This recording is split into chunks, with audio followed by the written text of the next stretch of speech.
Hello प्यारे बच्चों, कैसे हैं आप सब लोग। आशा करती हूँ आप लोग बहुत अच्छे होंगे।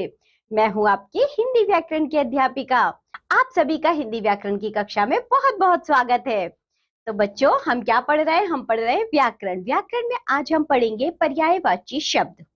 तो सभी ने अपनी किताबें निकाल ली बच्चों? आज हम पढ़ेंगे पर्यायवाची शब्द।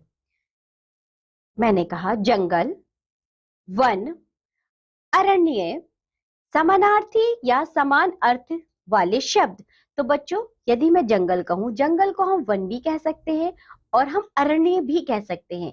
ये सभी जो शब्द हैं, जैसे कि जंगल, वन और अरण्य, तो ये तीनों शब्द बच्चों जंगल के लिए प्रयोग किए जाते हैं। जो जंगल शब्द है उसे हम आसानी से समझ सकते हैं।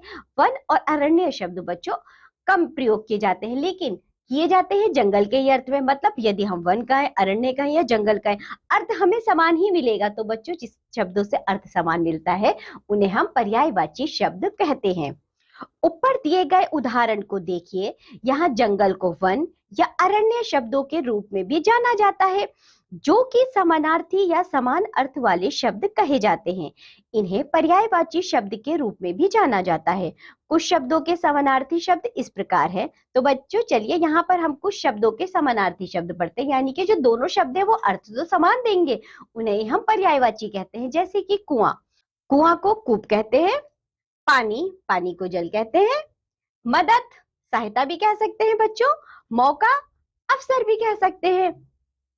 ये सभी एक दूसरे के समानार्थी है। मतलब ये शब्द बच्चों दोनों में से कुछ भी कहे हम, लेकिन अर्थ समान दे रहे हैं। अतः इन्हें समानार्थी या पर्यायवाची शब्द भी कहा जा सकता है। इनके अतिरिक्त पाठ में दिए गए समानार्थी शब्दों का अभ्यास कराते हुए कुछ अन्य शब्दों का भी अभ्यास कराएं। तो बच्चों, ये आपका होमवर्क रहेगा कि आपको क्या करना है इस पाठ में। जैसे कि ये शब्द तो हमने कुछ पढ़े हैं, जैसे कि कुआं, पानी, मदद, मौका। हमने देखा कि इसी का समान अर्थ देने वाले शब्द होते हैं कूप, जल, सहायता और अवसर। ठीक है। इसी तरह और भी बहुत सारे शब्द होते हैं बच्चों पर्यायवाची, जो समान अर्थों वाले होते हैं। उन्हें आप खुद से लिखेंगे, लिखेंगे ना। जैसे कि हाथ, हाथ को बच्चों कर भी बोलते हैं, ठीक ना। जैसे कि क्या होता है, और भी बहुत सारे बच्चों शब्द होते हैं जो समान समान अर्थ देते हैं, जिन्हें हम पर्यायवाची शब्द कहते हैं। तो आपको ये समझ में आया पर्यायवाची शब्द किसे कहते हैं?